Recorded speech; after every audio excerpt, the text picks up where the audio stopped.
네, 국내 코로나19 하루 신규 환자가 엿새 만에 400명대로 떨어졌습니다. 하지만 검사자 수가 평소보다 적은 휴일 휴가여서 3차 대유행의 장기화 속에 지금보다 더 많은 폭발적인 환자가 쏟아져 나오는 이른바 4차 대유행에 대한 우려는 여전합니다. 네, 자세한 내용 취재기자 연결해 알아봅니다. 이승훈 기자. 네, 이승훈입니다. 네. 자, 신규 환자 수 다시 400명대로 떨어지긴 했는데요. 자, 신규 환자 추이 정리해 주시죠. 네, 0시 현재 국내 코로나19 신규 확진자 모두 473명입니다. 어제가 543명이었으니까요. 70명 정도 준 겁니다. 이에 따라서 그동안 500명대였던 신규 환자 수, 말씀하신 대로 엿새 만에 400명대로 떨어졌습니다. 하지만 어제 검사자 수가 평소의 절반 정도에 그쳤던 따라 확산세가 꺾였다고 말하기는 힘들어 보입니다. 국내 발생이 449명이고요. 해외 유입 사례가 24명입니다.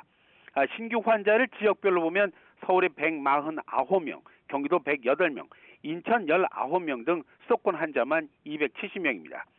수도권 밖의 지역을 보면 부산이 46명으로 많고요.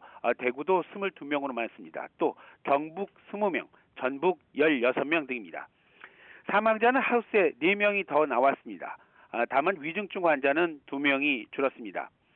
다음으로 백신 접종 상황도 정리해보면요. 어제 하루 1차 접종을 받은 사람은 629명, 또 66명이 2차 접종을 받았습니다. 이에 따라서 1차 접종을 받은 사람은 96만 명을 넘었고 2차 접종은 2만 7천여 명이 접종을 마쳤습니다. 이런 추세라면 오늘 백신 접종자 수는 100만 명을 넘을 걸로 보입니다. 이상 발생 추가 신고 사례는 모두 7건입니다. 말씀드린 대로 신규 환자 수 다소 줄었다고는 하지만 방역당국의 걱정은 여전합니다.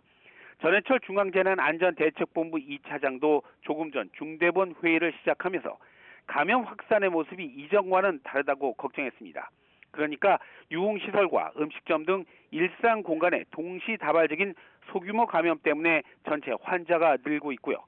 특히 지난달 15일 수도권 특별방역대책 시행 전에는 20%였던 비수도권의 신규 환자 비중이 지금은 40% 수준이 되는 등 환자 발생이 전국적으로 넓게 퍼지고 있다는 겁니다.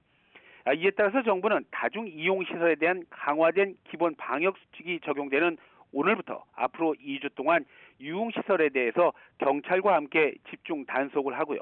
위반 행위가 확인되면 무관용 원칙을 철저히 적용하겠다고 강조했습니다. 지금까지 YTN 이승훈입니다.